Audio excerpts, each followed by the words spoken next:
How prevalent are mental health concerns on college campuses? Two Harvard researchers exploring the purpose of higher education found out. Wendy Fischman, Howard Gardner, and their team met with students at 10 schools nationwide over 5 years, asking about opportunities and challenges.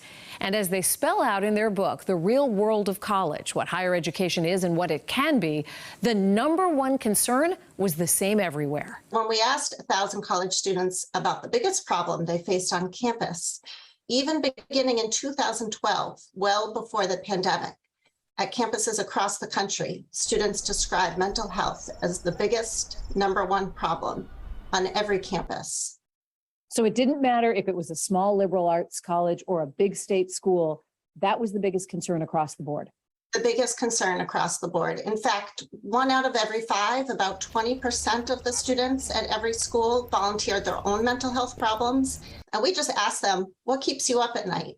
And what are the biggest problems on the college campus?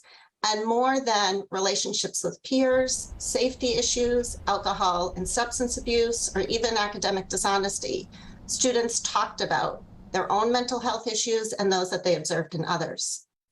What was driving that stress and anxiety that these students felt? Good question. So most of our students describe an underlying stress or anxiety with academic performance, a success. They have this preoccupation that they need to do well, they need to build the perfect profile, and they need to get the job as a result of going to college.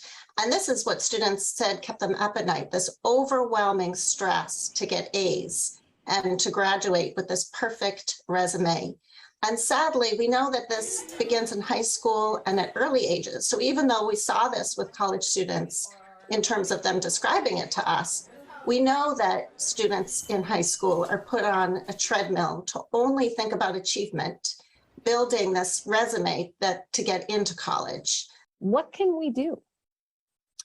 Good question. Well, I think first we need to help adults understand the problem. It's really important to kind of detox from this highly transactional culture that we've created and that starts so young for students. And so as parents, I think we need to work with educators to take a close look at what the messages are that we tell young people about why school is important.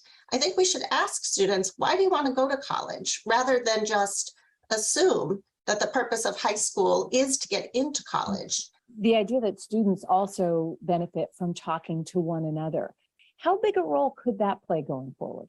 So much of what we found in our research is that students are so focused on the I, the importance of I, not only getting a job, but worrying about the self. And we need to get students to think much more about we and how we can help each other. And students yearn to talk with their peers about these kinds of issues, about ethical dilemmas that they face and what's causing them stress. And they feel that they have no one to turn to sometimes to talk about these kinds of things because they feel like they'll be misjudged, misinterpreted, they're afraid of saying the wrong thing. And we need to help students be able to talk with one another. Wendy, thank you so much. The book is The Real World of College, what higher education is and what it can be. Wendy Fischman, Howard Gardner. Wendy, thanks so much for being with us. Thank you, Lisa.